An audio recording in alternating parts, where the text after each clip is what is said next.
The questions, objections, and efficiencies of homosex monogamy proposal inside her Krishna Society ISKCON 2005-2022 by Vaisnavas Families Union. Disclaimer: although the Krishna Consciousness Society has always respected the very legitimate rights granted by secular governments to all minorities and has never, like other religious groups, engaged in public protests against such very legitimate and well-earned as meritorious rights of such groups like wokes, LGTB, etc. However, these groups have led a crusade to infiltrate the temples and the community of Krishna devotees, and for this reason this analysis has been created, which is exclusive within this belief system, which with its legitimate constitutional right, has the duty to defend its values and beliefs internally among their followers, and for them is this report only. Srila Prabhupada stated that in his instructions that the highest authority is his books over his conversations, July 20, 1977, to Pranadasa, and that the letters are individual and not for a universal authority, to Brahmananda, September 28, 1969.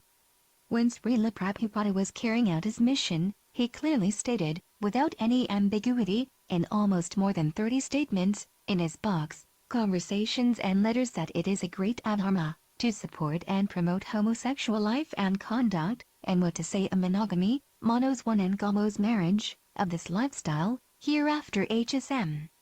Let's look at one of these examples. In his books, Perfect Questions Perfect Answers, Talk with Bob Cohen, February 27-29, 1972, Mayapura, Prabhupada. No, the idea is that marriage is not sacred.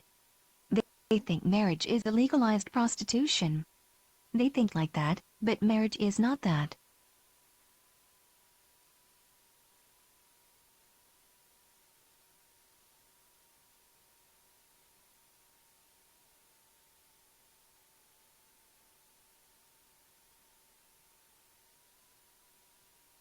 Even that Christian paper, what is that, Watchtower?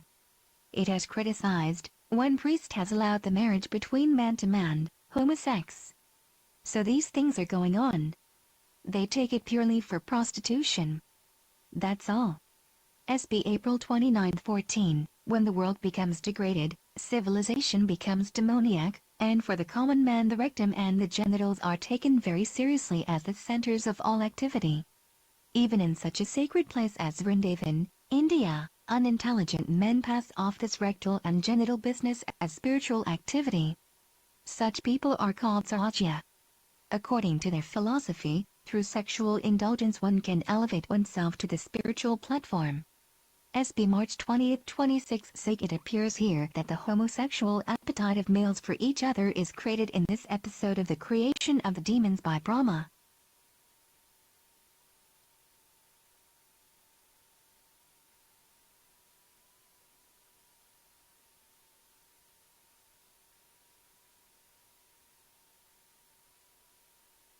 In other words, the homosexual appetite of a man for another man is demoniac and is not for any sane male in the ordinary course of life. In his conversations there are almost 27 statements like these. Morning Walk, September 28, 1972, Los Angeles. Prabhupada, homosex. They are supporting homosex. So degraded, and still they say, what we have done. They do not know what is degradation, and they are a priest. They are teaching others. They do not know what is the meaning of degradation. Conversation with the GBC, May 25, 1972, Los Angeles. Prabhupada, now the priestly order supporting homosex. I was surprised. They are going to pass resolution for getting married between man to man. The human society has come down to such a degraded position. It is astonishing. When I heard from Kirtanananda Maharaja there is a big conference for passing this resolution.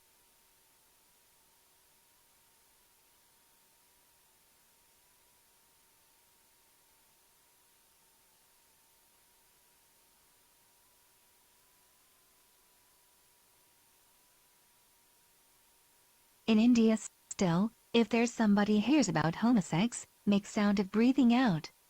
Homosex is there but nobody will support publicly. Morning Walk, June 6, 1976, Los Angeles, just see. Rascal priests also so sinful. Yes, they're supporting homosex. So when the priests are sinful, the public is sinful, how the church will go on? Churches, they are expecting church must support abortion and child killing. Room Conversation, July 14, 1977, from Havana. Prabhupada, the hippies are nothing but a group of madmen, that's all. A madman means publicly sex, that's all. This Allen Ginsberg's movement is that, madman, homosex, public sex. Ginsberg was very proud that he had introduced homosex. He was telling me. In his letters, Letter to Lalavananda, Hawaii, May 26, 1975, I am very sorry that you have taken to homosex. It will not help you advance in your attempt for a spiritual life.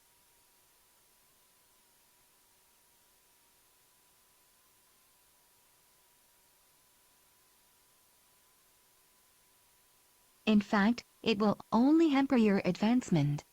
I do not know why you have taken to such abominable activities. What can I say? Anyway, try to render whatever service you can to Krishna. Even though you are in a very degraded condition, Krishna, being pleased with your service attitude, can pick you up from your fallen state. You should stop this homosex immediately. It is illicit sex, otherwise, your chances of advancing in spiritual life are nil. Show Krishna you are serious, if you are. So, Prabhupada's solution is, to overcome such behavior, through Vivahayana or sacred Vedic marriage with the opposite sex, and create a Krishna-conscious family, Raya Rama 1975. And this was applied in ISKCON, and we had very successful cases of improvement, and it was the only thing that was preached in general by the leading disciples of Prabhupada, until the beginning of this 21st century.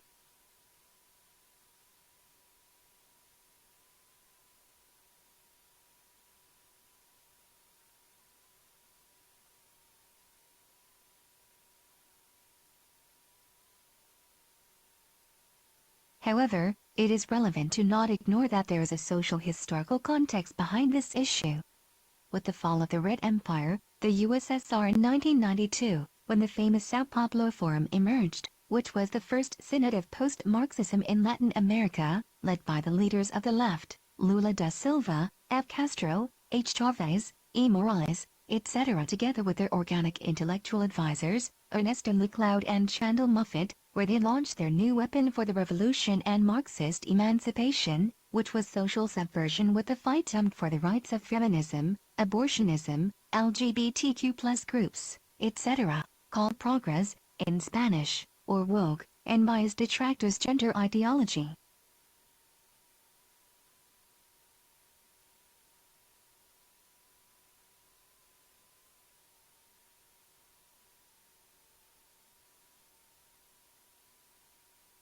And a little later, in the mid-90s, an homo activist infiltrated in ISKCON and started a campaign, using as a weapon of indoctrination, a famous essay called Triprakriti, where he tried to normalize HS, and for that, and obsessively, month after month he sent his essay, printed in several pages, to our Hare Krishna temples here and probably in the world.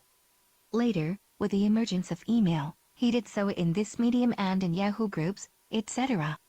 But the leadership of GBC simply underestimated him.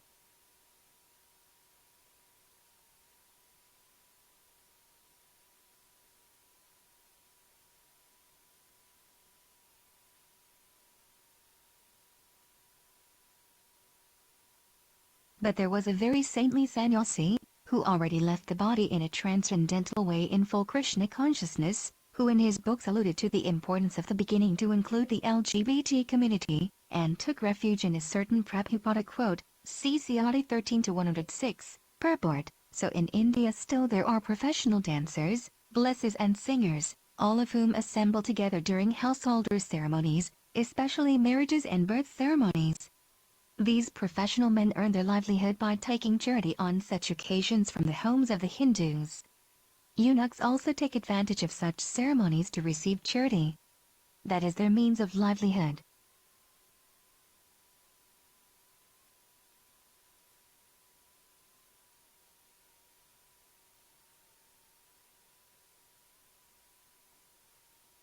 Such men never become servants or engage themselves in agriculture or business occupations.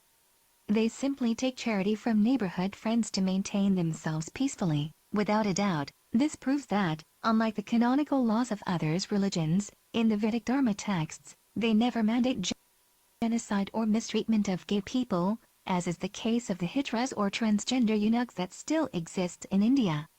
But the question arises, more respect does not necessarily legitimize and authorize homo conduct or relationships. We will see this later.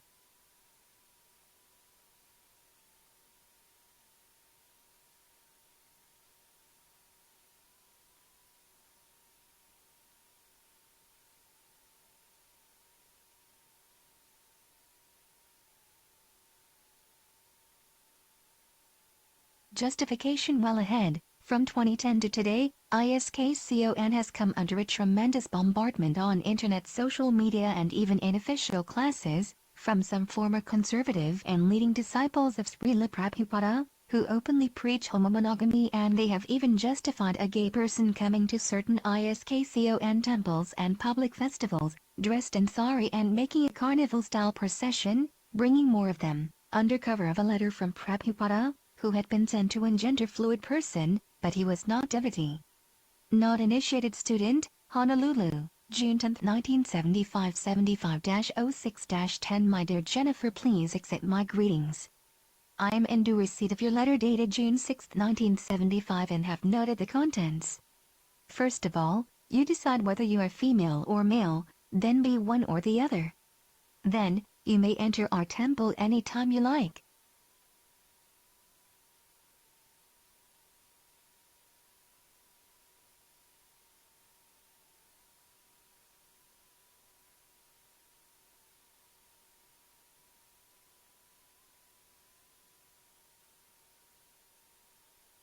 But sometimes man and sometimes woman, that is not proper.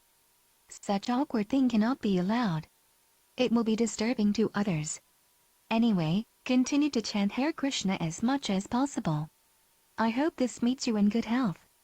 Your ever well-wisher, A.C. Bhaktivedanta Swami. And this letter is especially overemphasized by the pro-homo and the so-called woke activist, who want to impose the behaviors and ideals of those groups of social fighting, especially the lobbies called by their opponents, the ideology gender, feminism, LGTB, etc. However, there is much to discuss, and in fact we have already deeply discussed the subject in conferences, analysis roundtables, etc., with devotees colleagues in the network. Well, with that single letter, only the fixation or definition towards a sex is approved, what a surgery suggests.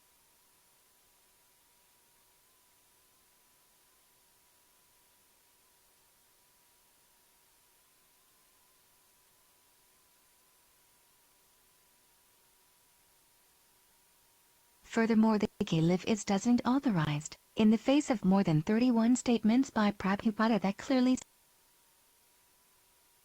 say the opposite of this, even in the same month and on those days that letter was made. So, it is a typical fallacy of hasty generalization, to admit behaviors that Prabhupada reject.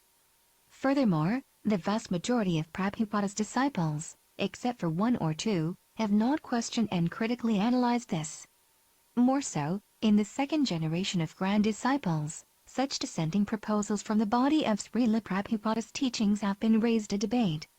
For what we will limit ourselves to pointing out here, one of the concepts that has been infiltrating in the Krishna Society imaginary collective, as if it were something really approved by the scriptures and the founder Acharya Srila Prabhupada and the previous Acharyas.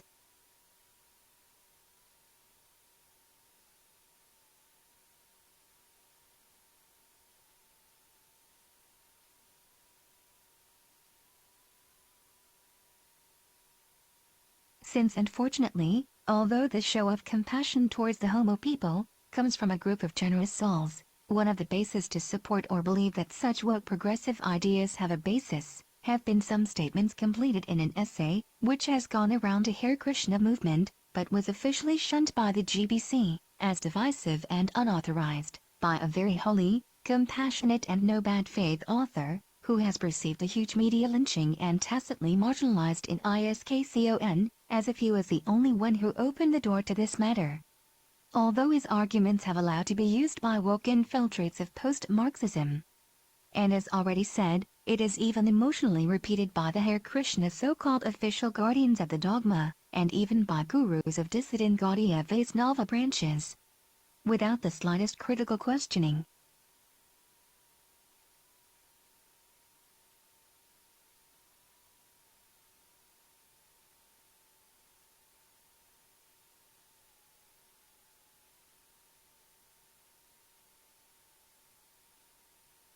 This action was an attempt to comply with a recommendation that had been made earlier, which at the time sounded scathing, an overreach, a sharp irony, an excess detrimental to the paradigm that Prabhupada taught directly in his sacred order, barely 50 years that the holy founder Acharya had begun his mission in the West.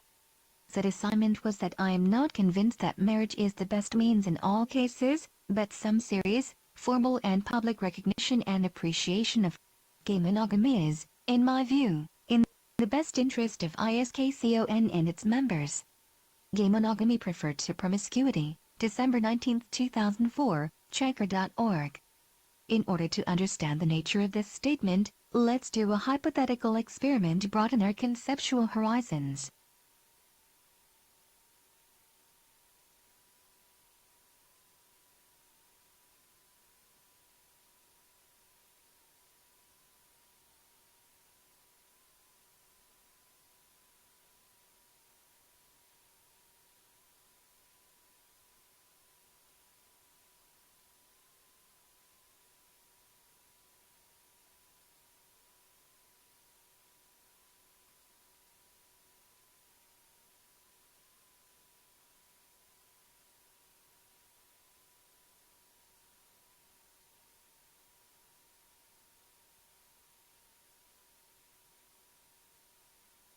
Imagine that in a Krishna's temple a leader declared, although authorizing abortion is not the best means for all cases, but some formal and public acknowledgement and appreciation must be given to devout women who opt for a one-time interrupt of pregnancy.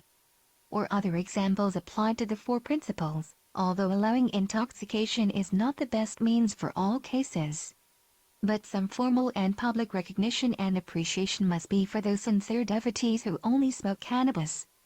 Or although removing the strict vow of celibacy for sannyasis is not the best means in all cases, but some formal and public acknowledgement and appreciation must be for those sincere sannyasis who only have sex with a single prostitute.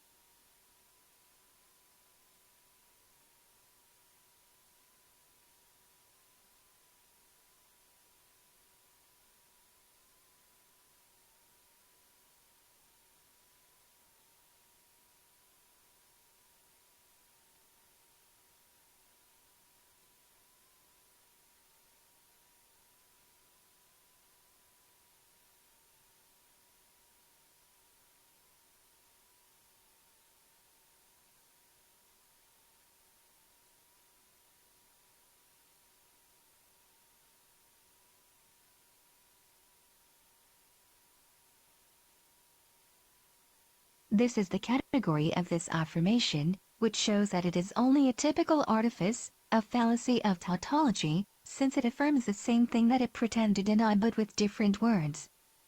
Since monogamy means that, marry with only one partner, unlike bigamy and polygamy. In short, that in International Society of Krishna we recognize as something genuinely dharmic, the homomonogamous marriage. And 2 months after this offer, the lengthy treatise, we'll call it MHS2005, was written to lend an air of sastric legitimacy to such a recommendation. But could it have been an unfounded rejection of this proposal by the GBC, which some members of this body now repeat without the slightest critical analysis, or do the Vedic elements really exist to object to it? Let us analyze this argument.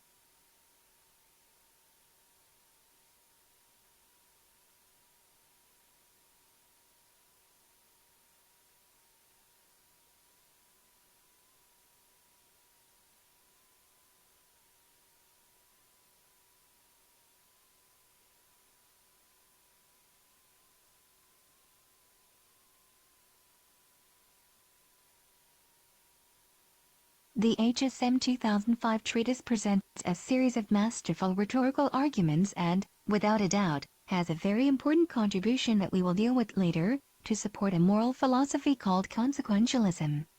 This consists of an ethical theory that judges whether something is good by taking into account its consequences. For example, most people believe that lying is wrong, but if telling a lie would help save a life, consequentialism says that it is right. And this was used to excuse what is called gay monogamy, that is, homomarriage with only one partner, a social arrangement that Prabhupada never approved and always categorically rejected from 1971 to 1977, as already said.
In 2013, the same consequentialism was used for another apparent scathing argument, which was again to dispute Prabhupada's authority, in his admission of the account of Yudhisthira batting Draupadi in Shakuni's rigged dice game, a pastime that not only Srila Prabhupada but all previous acharyas have accepted as authentic. Madhvakarya Mahabharata Tat Parayanana Nirnai 21-3-47-48 Vrindavan Dasatthakura, Chaitanya Bhagavata Madhya 10-74-79 Sanatana Goswami in his Tika to Brihat Bhagavatam Rita 1-5-38 Bhaktisiddhanta Sarasvati in his Chaitanya Bhagavata Tika Madhya 10-74-79 In this regard, the compassionate saint came to affirm, I do not deny or reject Prabhupada's teachings on this matter, I simply concentrate on what I find in the Bhagavata.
However, this statement is not just a typical sophism of tautology.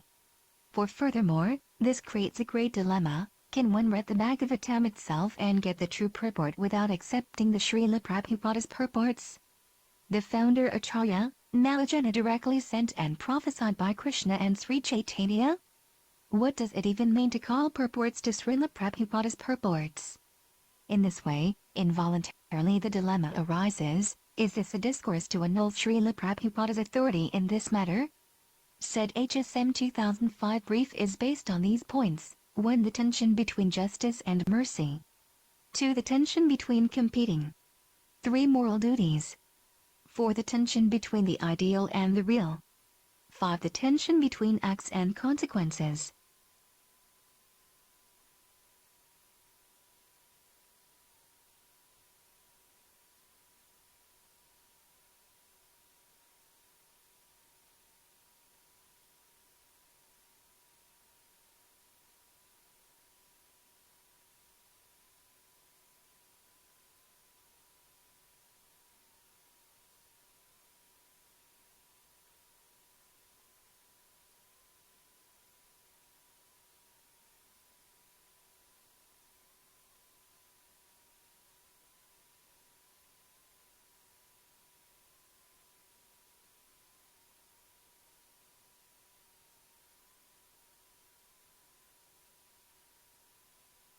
Now, it would be a great dishonesty not to recognize that this essay contributed enormously to understand real aspects that the marriages of followers of Krishna face, in the broad and correct definition of what is illicit sex and legitimate sex in the ladies and gentlemen who do their vow in the Vivajayana. This brilliant contribution is that there are two levels. 1. The ideal, which is by strictly following the Garbhodana Samskara ritual rules, which is fulfilled by the Dvajas who have always been a minority. Bhagavatam July 11-13, those who have been reformed by the Garbhodana ceremony and other prescribed reformatory methods, performed with Vedic mantras and without interruption, and who have been approved by Lord Brahma, are Dvajas, or twice born.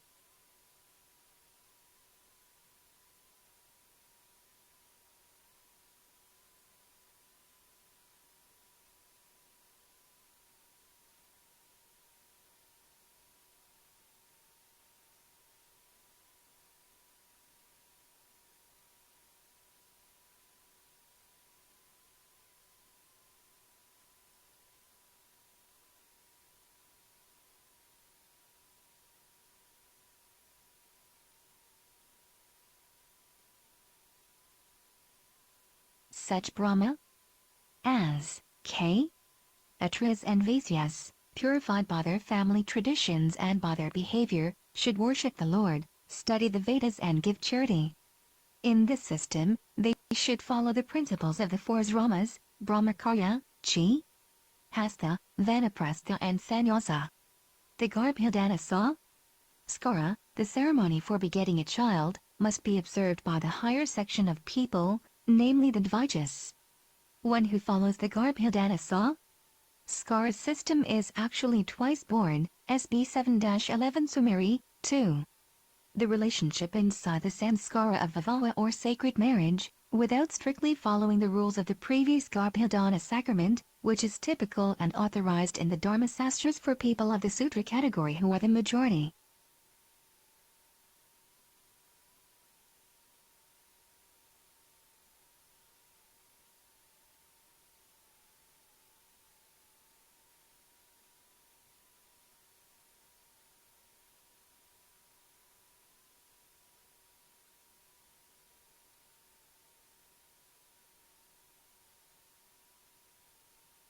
If one is not purified by the process of the seed-giving ceremony, or Garbhodana Skara, he is immediately classified amongst the sutras because only the sutras do not undergo this purificatory process. Sex life without the purificatory process of a consciousness is merely the seed-giving process of the sutras, Krishna Book Volume 3 Chapter 86. Now let's continue with the critical analysis. The interesting about this is, in an attempt to justify this MHS2005 thesis, some examples of paradoxical cases of moral consequentialism from Mahabharata are presented, but, upon careful reading, none of these cases deal with the subject of gay monogamy. Something that the same proponents recognize in said treaty, as we will see later. So broadly speaking, it is a fallacy of false association and false analogy.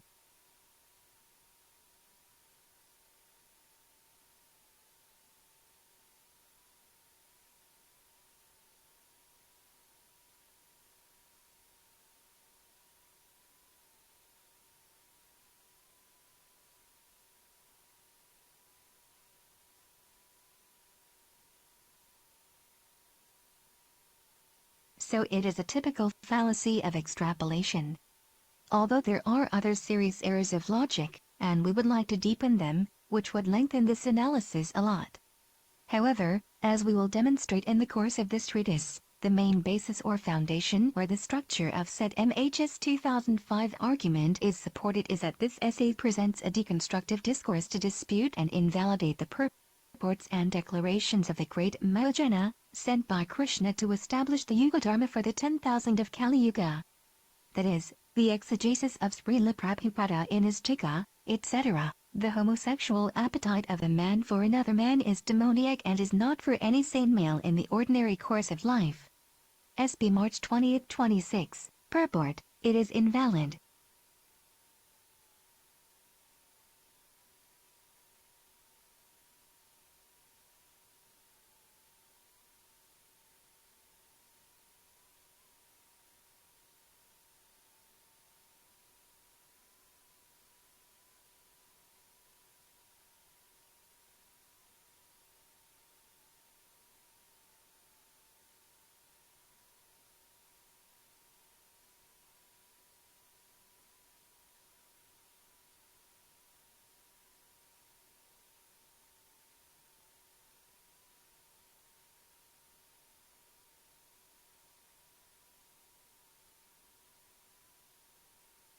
To do this, the proponent takes refuge in the argument that previous commentators, some of them acharyas like Sridhar Swami, has not explained such passages as Prabhupada, not the Bhagavatam directly.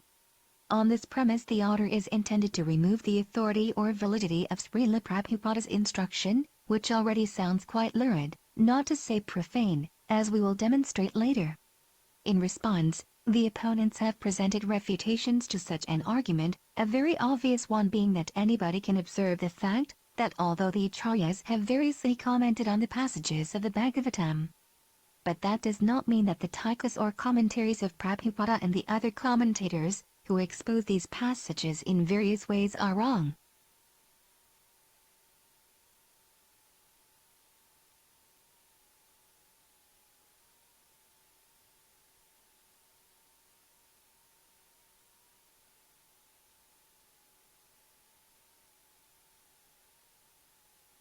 For example, in the Putana pastime, the acharyas variously explain this lila, as Prabhupada revealed in Krishna's book. Let's see the original text and Prabhupada's explanation. Srimad Bhagavatam June 8:10, Lord Sri Krishna, the all-pervading Supersoul, lying on the bed, understood that Putana, a witch who was expert in killing small children, had come to kill him.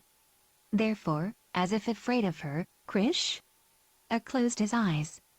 Thus Putana took upon her lap him who was to be her own annihilation, just as an unintelligent person places a sleeping snake on his lap, thinking the snake to be a rope. KRSHNA Book Chapter 6. This closing of the eyes is interpreted and studied in different ways by the devotees. Some say that K.Ish closed his eyes because he did not like to see the face of Putana, who had killed so many children and who had now come to kill him.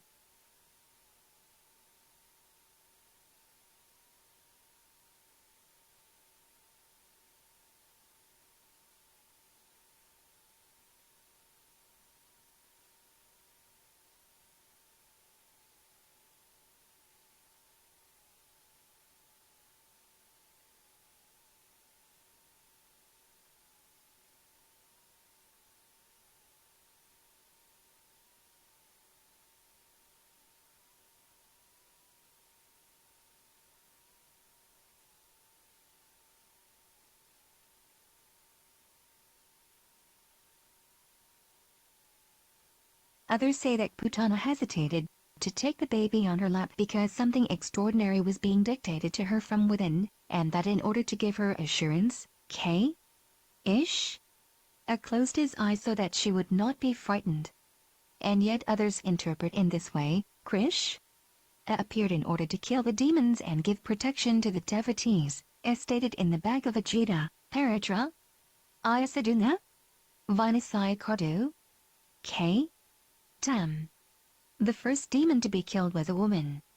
According to Vedic rules, the killing of a woman, a Brahma, a cows or a child is strictly forbidden.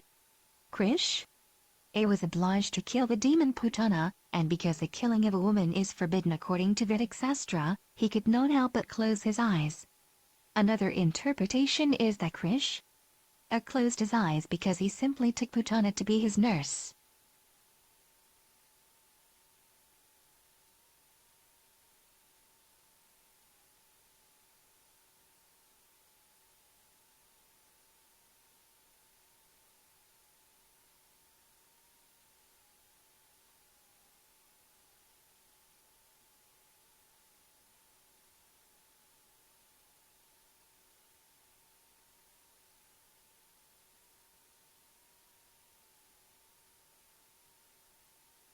Putana came to Krishna just to offer her breast for the Lord to suck.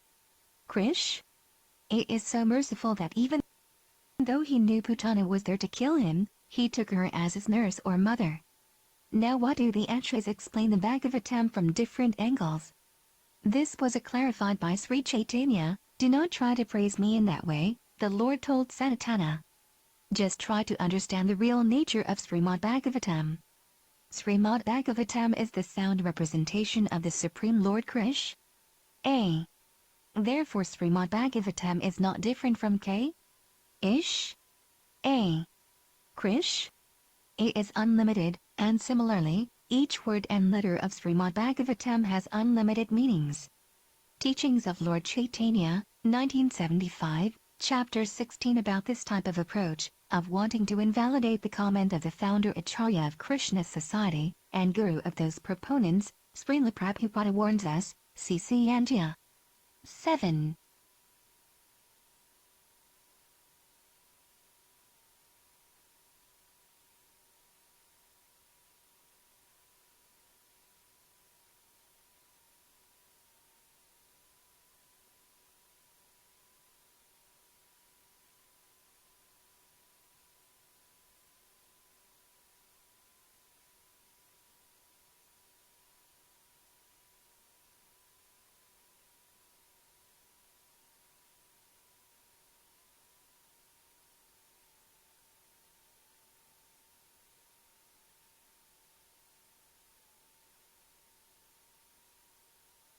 (134) Srimad Bhagavatam has many ekas, or commentaries, following the Parampara system, but Sridhara Swami's is first. The commentaries of all the other acharyas follow his. The Parampara system does not allow one to deviate from the commentaries of the previous acharyas. By depending upon the previous acharyas, one can write beautiful commentaries. However, one cannot defy the previous acharyas. The false pride that makes one think that he can write better than the previous acharyas will make one's comments faulty. At the present moment it has become fashionable for everyone to write in his own way, but such writing is never accepted by serious devotees. Because of false pride, every scholar and philosopher wants to exhibit his learning by interpreting the sastras, especially the Bhagavad Gita and Srimad Bhagavatam, in his own way.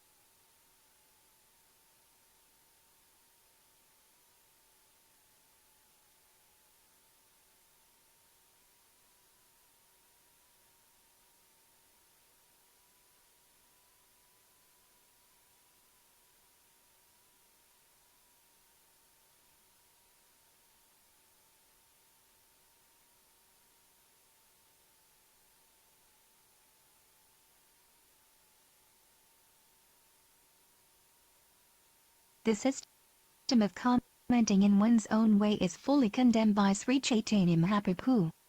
Therefore he says, commentaries written according to one's own philosophical way are never accepted. No one will appreciate such commentaries on the revealed scriptures. Homosexuality and the Sastra as one of the top bases to support the argument in this paper HSM2005, the author often try to justify this, saying that there are no sastric mentions that forbid homosexuality in the scriptures, or that only the Manu Samhita mentions it, but that it is not a great sin. Therefore Prabhupada's statements against that are not valid. But what the scriptures say about it? Sri Krishna said, the sins because of which the sinful returning from hell reach particular births, and the signs produced by particular sins, hear these from me.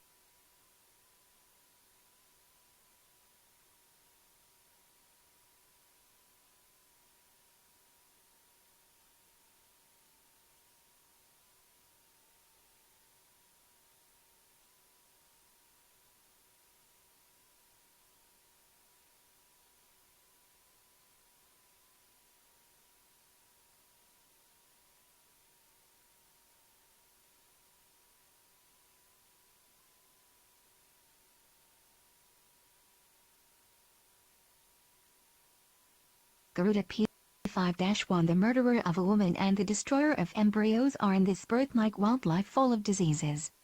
Whoever commits illicit sexual relations is now a turncoat eunuch.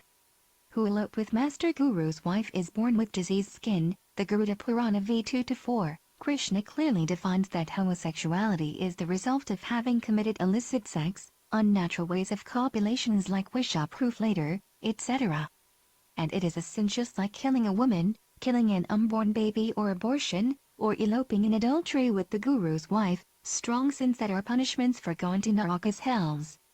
The Narada Smriti, another legal code written in Vedic times, prohibits marriage, among others, homosexuals Makabhaga, mouth-vagina men who practice oral sex with other men.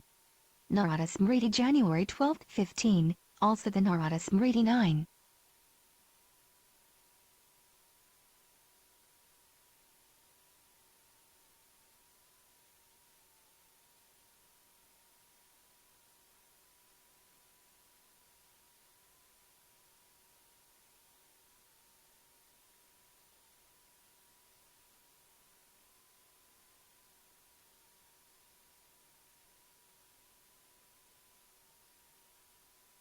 223 defines as sinners condemned for great sin the eunuchs or transgender, the slanderer of the maidens, the accused of mortal sin, Abhisastaka, the traitor of a friend, the informant, the seller of soma and of Haravindaka, etc.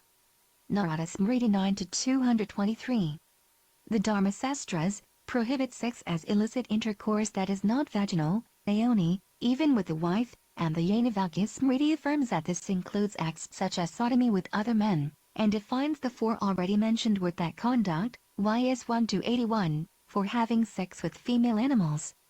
With the woman in her menstruation, sodomy, etc., has to purify himself with penance and apanam. Atri Smriti 1-268. A man who has another type of sex, other than in the female reproductive organ of the wife, incurs a sin.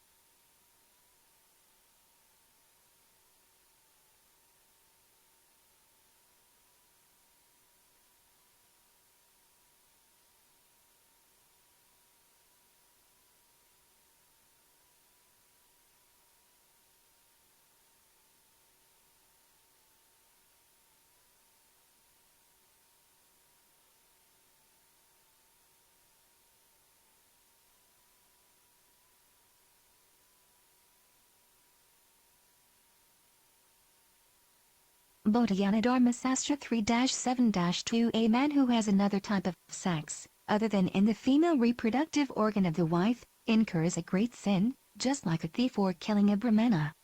Astamtha Dharma Sutra 1-19-5. The great sinner who discharges the semen in those who have no vagina, anus, sodomy, etc., in the wombs of women other than the wife, prohibited, Venus, and in the vagina of animals, Pazuyanus, will fall in hell Ritu Bhajana, where one has to subsist eating semen.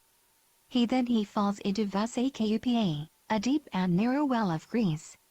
There he remains 7 years of the devas and they give him semen for his diet.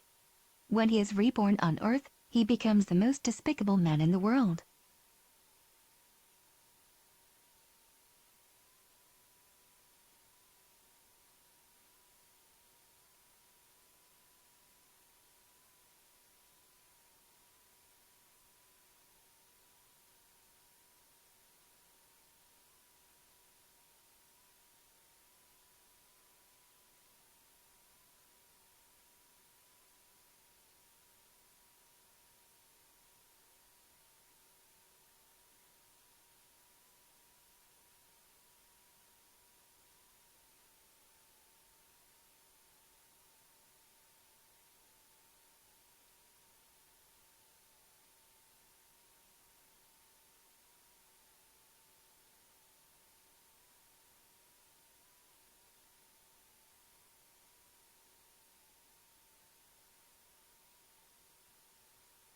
Narada Purana 1-15-93b95a, those foolish men of misconduct who engage in all forms of sexual relations, pansexualism, or relations with illicit women and who sodomize other men, are born again without their sexual organs or as effeminate transgenders or eunuchs. Mahabharata 13.133.51-52, Pune Critical Edition, Incomplete Text, MBH, Anasasana Parva, Part 2, Section CXLV, pages 313, Ganguly Edition, Full Text Now. Is it true that in the Manu Samhita is said that is not a great sin? Let's see the whole context and the categories of sins where homosexual relationships are mentioned. It is stated that hitting a Brahmana, smelling unpleasant items like liquor, cheating, and having sex man with a man causes the loss of a good birth or varna and makes him untouchable.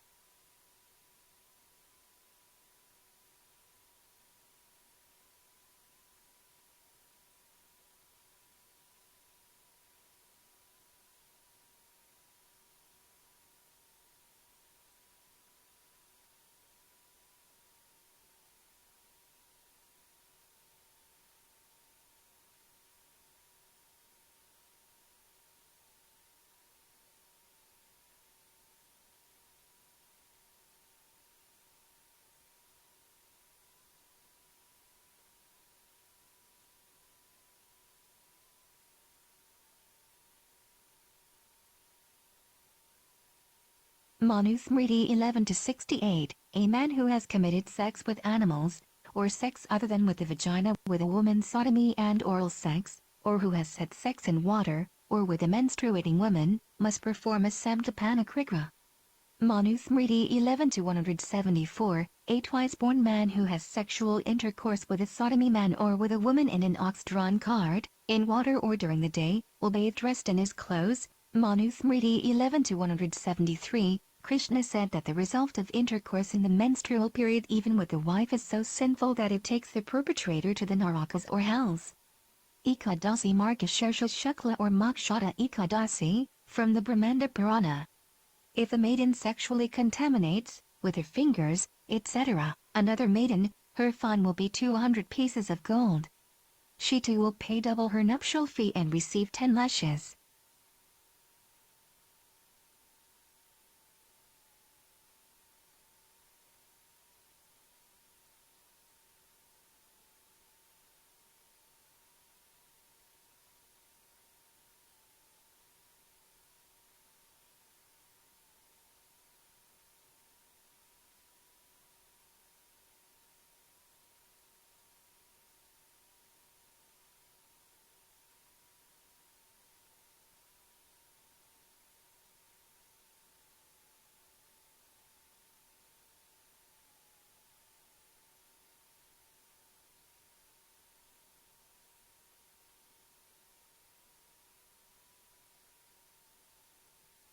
Manusmriti 8-369 If a woman is found having sexual intercourse with another girl, she will immediately have her head shaved or her fingers cut off, and she will display it to him on a donkey. Manusmriti, chapter 8, verse 370. The punishment of the Manusmriti is 11. 174 prescribes eating the 5 products of the cow or panchagavya and giving up food for one night for various sexual acts committed by a man, and which are on par with incest and adultery with the guru's wife, drinking liquor, hitting a brahmana, sex within water veins or in menstruation or in the daytime, or sodomy, including those with other men. 11. 175 states that men who have sex with a man must bathe while dressed. According to 11.68, traditionally a man who engages in such acts is considered to lose all the merits of his Vedic good birth, he becomes untouchable sinful. The same is implicated to lesbianism.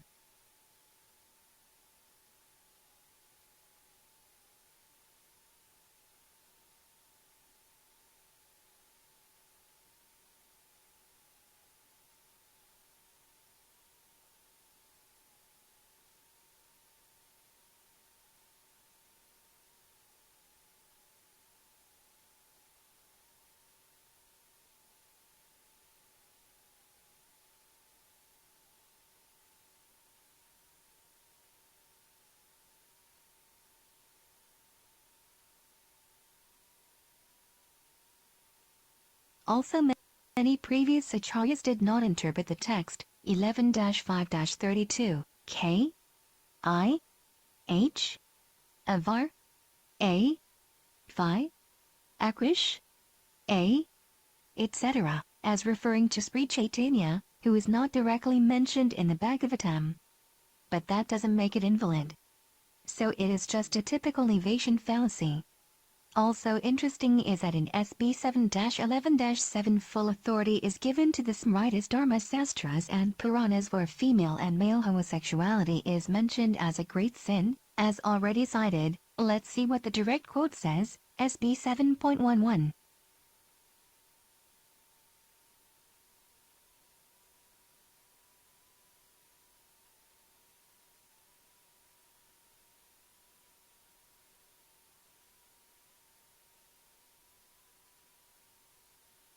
Seven Dharma Mula Harpagavan Sarvavidamayohari SM Ida Chatagvada Rajan Unakatma Prasidati synonyms Dharma Mulam, the root of religious principles.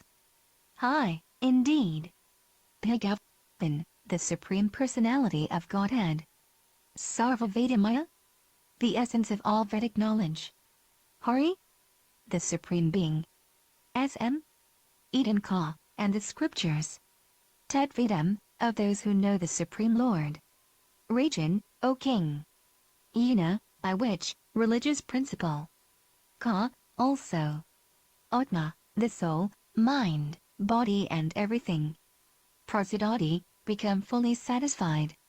The Supreme Being, the personality of Godhead, is the essence of all Vedic knowledge, the root of all religious principles, and the memory, smriti, of great authorities. O King Yeti?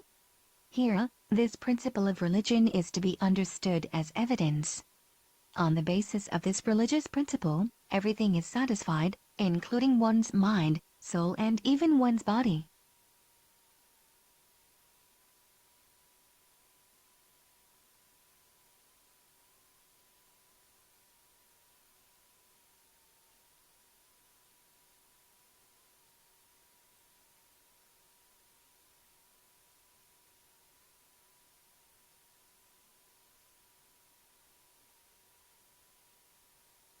Purport, the SM. Iti, the scriptures following the principles of Vedic knowledge, are considered the evidence of Vedic principles. There are 20 different types of scripture for following religious principles, and among them the scriptures of Manu and Yajnavalkya are considered to be all-pervading authorities. In the Yajnavalkya SM, it is said, Smriti Smriti Sadakara, Svasyat Prem Atmana, Samayaksa, Kalja, Kamo Dharma Mulam Ida. Smritim, one should learn human behavior from Sruti, the Vedas, and from Smriti, the scriptures following the Vedic principles. Srila Rupa Goswami in his Bhakti Rasam Sindhu says, Smriti Smriti Pura Adi Pantrachar Vidhi Vina Ekantiki Harabhaktar Advatai Vikalpate. The purport is that to become a devotee one must follow the principles laid down in Sruti and Smriti. One must follow the codes of the Pura, as and the Pankaratriki Vidhi.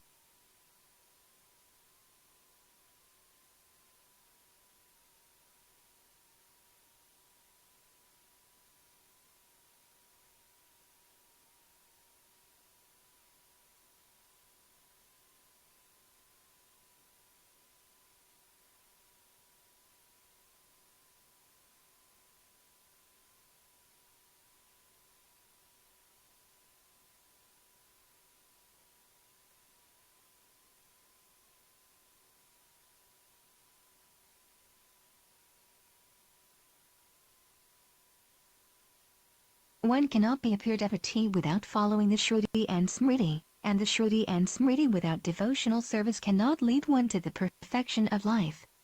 This Loka Rupa was heard directly from Sri Chaitanya.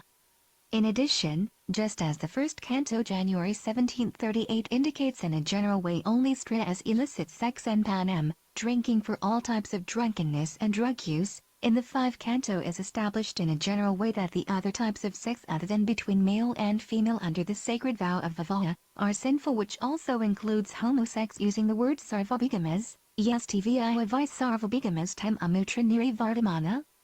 Vajraka, also known as Samalam Arapinai, Kar, Anti.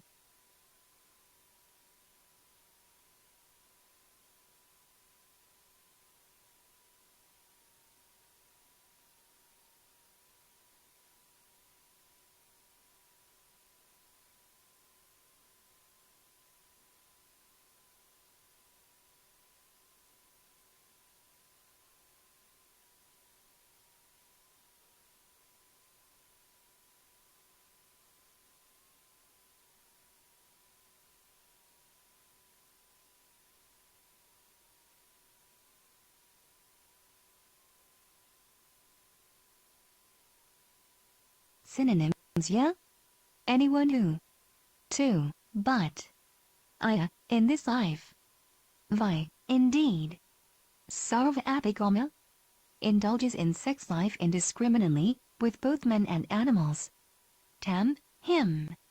Amutra, in the next life. Nire, in the hell. Vardamanam, existing. Vajraka, also known as Samalam, a silk cotton tree with thorns like thunderbolts. Arabia, mounting him on. Nai? Kar? Anti, they pull him out. A person who indulges in sex indiscriminately, even with animals, is taken after death to the hell known as Vajraka, also known as Zamali. In this hell there is a silk cotton tree full of thorns as strong as thunderbolts. The agents of Yamaraja hang a sinful man on that tree and pull him down forcibly so that the thorns very severely tear his body.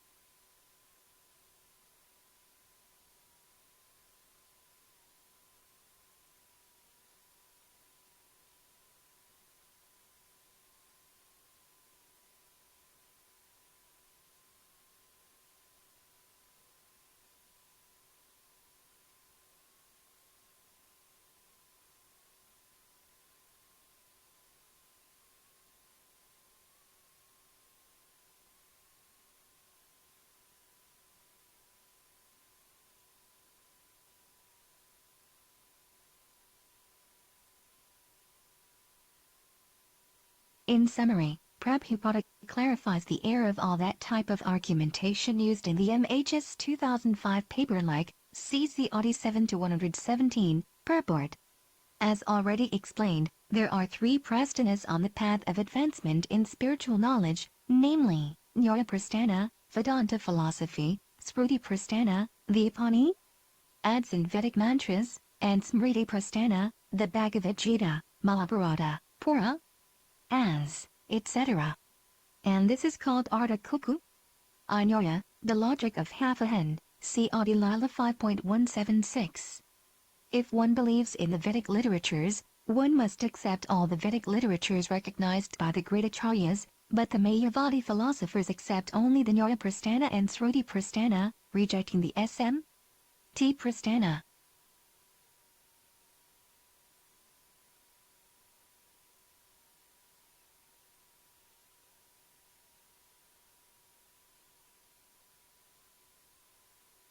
And worse yet, this can lead us to succumb to another factor that seriously deteriorates our spiritual life, such as challenging and wanting to invalidate Srila Prabhupada's purports. Atheism means defying the authority of the Vedas and decrying the great acharyas who teach Vedic scriptures for the benefit of the people in general.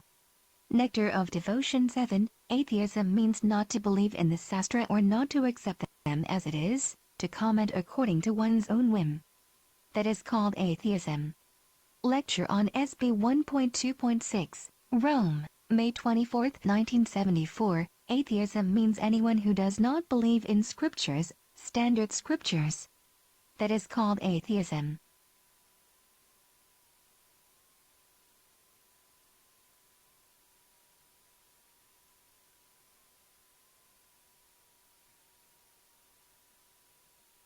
Lecture on CC Adi Lila 7-109-114, San Francisco, February 20, 1967. Coming to the end of this dissertation, I would not like to end by clarifying that some of Prabhupada's disciples, although they condemn the HSM 2005 paper, they have proposed another formula, which says that nothing in the scriptures and instructions of Prabhupada prohibits a free union but celibate gays. Hypothetically supposing that such a case existed, a chaste and celibate gay monogamy for life. Encouraging this would be to support relationships of homosexual life, something that Prabhupada strongly disapproved, and also that the reality is, the testimonies of the biological and adopted children of homo people, as well as the people who have reformed from that behavior and neutral and independent scientific studies among which Dr. Mark Regnerus, University of Texas at Austin. Regnerus, Mark.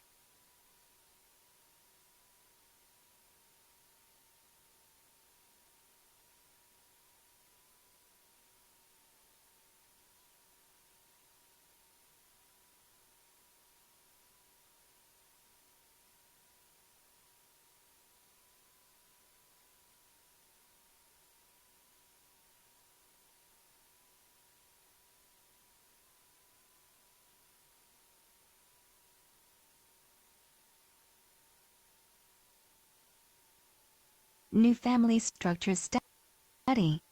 Ann Arbor, Michigan, into University Consortium for Political and Social Research, November 28, 2012. They have shown that homosexuals cannot live monogamously and faithfully to a couple, and with everything and that life of sexual freedom, they continue to commit suicide, and getting AIDS, taking drugs and other diseases. Therefore, this argument is as it is said in Spanish, tie the dog with a sausage chain. In other words, it is an entelechy. Conclusion: it is certainly quite understandable that such advanced Vaisnava souls wish to extend their mercy and compassion to the most fallen and suffering souls. But Srila Prabhupada also set limits to such generosity. CC Metta 9-49. It is stated that mercy is one of the qualities of a Buddhist, but mercy is a relative thing. We show our mercy to a subordinate or to one who is suffering more than ourselves.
However, if there is a superior person present, the superior person cannot be the object of our mercy. Rather, we are objects for the mercy of the superior person. Therefore, showing compassion and mercy is a relative activity. It is not the absolute truth. Apart from this, we also must know what actual mercy is. To give a sick man something forbidden for him to eat is not mercy. Rather, it is cruelty. Unless we know what mercy really is, we may create an undesirable situation. If we wish to show real mercy, we will preach a consciousness in order to revive the lost consciousness of human beings, the living entity's original consciousness. So if we keep our movement pure, then you are as strong as A. And as soon as we deviate from him, it immediately becomes ordinary mundane. This is the secret. Now it's up to us how to keep it pure. Then no enemy will be able to kill us.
Nobody can exterminate this movement.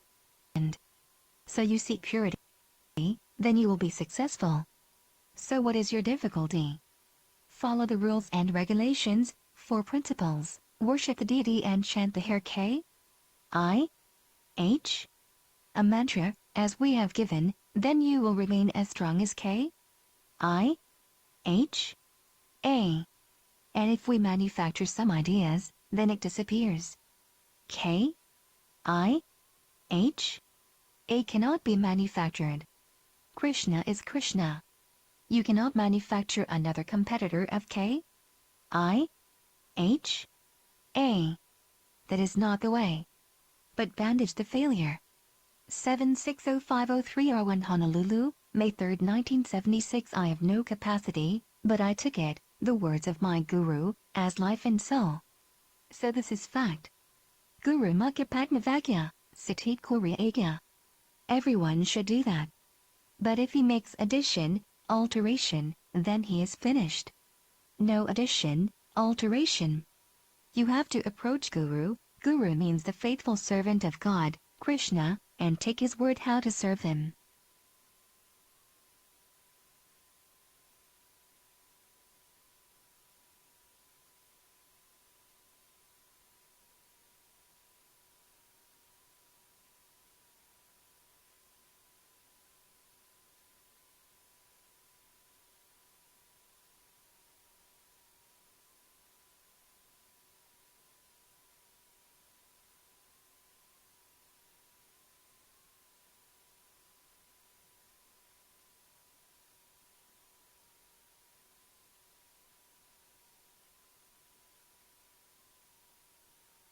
Then you are successful.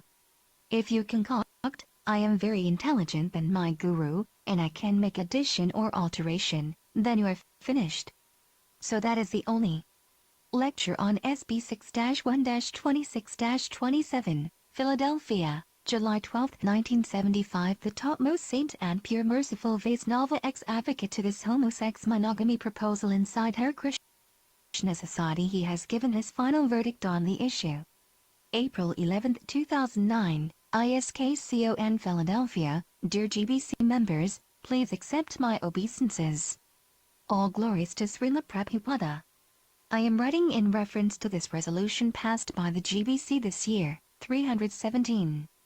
Action and public statements of X. The GBC has carefully reviewed the recent action, giving blessings, and the public statements of X concerning homosexuality.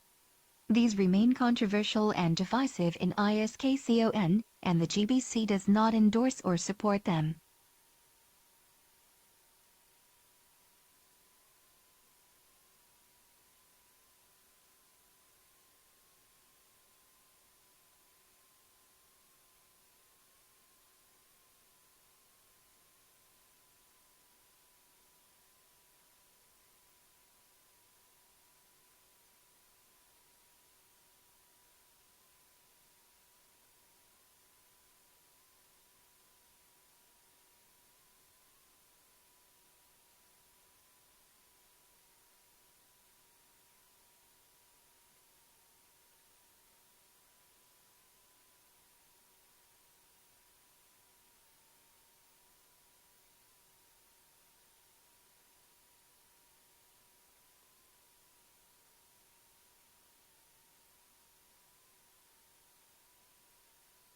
Teaching obligations have kept X from attending the GBC meetings this year, so the GBC has not been able to discuss this issue with him.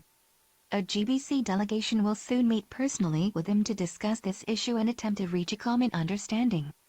In compliance with that resolution, I have flown to Philadelphia and on April 11, 2009 met with H. Krishna Dasa Goswami and H.G. Ravindra Swarupa Dasa, the GBC delegation. We have a common understanding, which I had already expressed prior to the Mayapura GBC meetings, in a dialogue with some GBC members. I am writing to reaffirm that I uphold the Krishna conscious principle that sexual union is for procreation within marriage, and that no spiritual leader should encourage or endorse any other form of sexual relation.